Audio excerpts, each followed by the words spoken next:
Well, it may be second nature to some people, but the thought of swimming is still frightening to a lot of, including adults. Yeah, and the local Olympian is working to change that and also teach that life-saving skill to as many people as possible. Our Tracy Strahan caught up with him in this morning's Positively Black.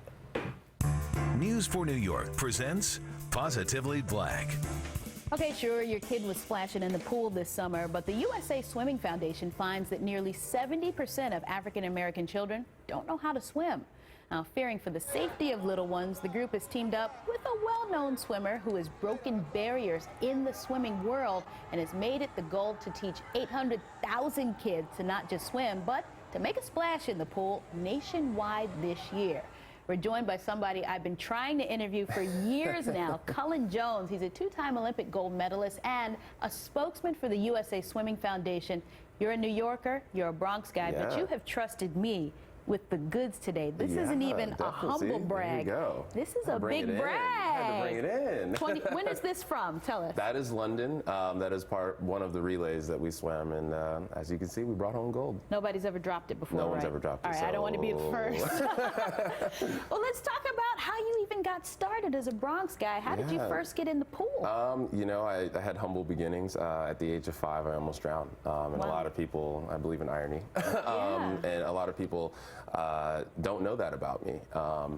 My parents brought me to an amusement park, and we went down this one ride, and I ended up flipping upside down. I was completely supervised, and I think that's the biggest piece about this, is that I had lifeguards there, my parents were there. It wasn't like I was fooling around. The proper supervision was there. Proper supervision. And I still was able to flip upside down and be underwater, and we see that 30 seconds and a child can pass away. That's enough, right? They pulled me out, they had to resuscitate me, but the first thing that came out of my mouth was, what's the next ride we're getting on? I was five. Dust yourself off. I was having a good time.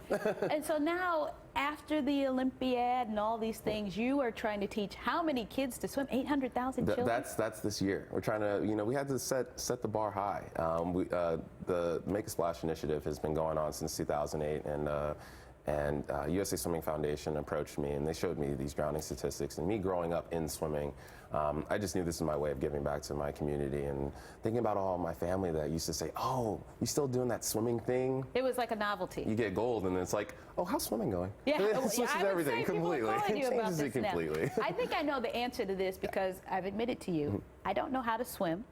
I heard. And I hate to tell you of all people this, but what are some of the reasons that you hear, especially from African Americans, and I hear it too from other people, that don't know how to swim, have never learned how to swim? Yeah, so I've been working with the initiative for about 5-6 years, and in 2010, the University of Memphis put out a study, and there were 3 major factors. Number 1, overarching, is fear. The second was physical appearance, and the last one Let's just say it, the hair. It's the hair you know, thing. You're couching it in the hair. I know it. It is ladies with their hair, and it's guys wearing, you know, less clothes. You know, we don't feel as confident because we're wearing, I mean, I'm not necessarily saying you have to wear Speedos, but, you know, wearing less clothes, it's for me. But that was a big issue, and then it was parental backing. So when parents don't know how to swim, a lot of times they don't get their children into swimming.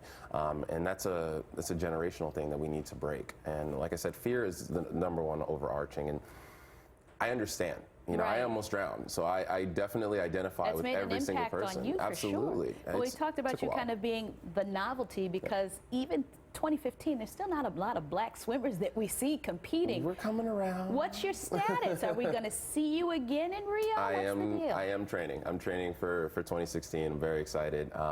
This month they put out the national team, and I am part of the national team. Congratulations! So, yeah, I'm pretty happy. I'm in striking range to make the team. Do you still have time to teach me possibly how to swim? Absolutely. And actually, that being said, I brought gifts. So.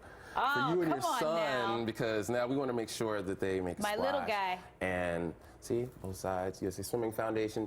Please, everyone, it's so important to learn how to swim. Just go on the website, usaswimmingfoundation.org, and you can sign up your child or another child, and you get low-cost and no-cost lessons. And this is for you. Thank you. Get in the water. Listen, if it helps you win the gold, I'll learn how to swim. See, that's all I needed. That's Cullen Jones, thank you for being here. Thank you for having me. I'll see you at the pool. Absolutely. Let's do it. This has been a public affairs presentation from NBC for New York. Positively Black.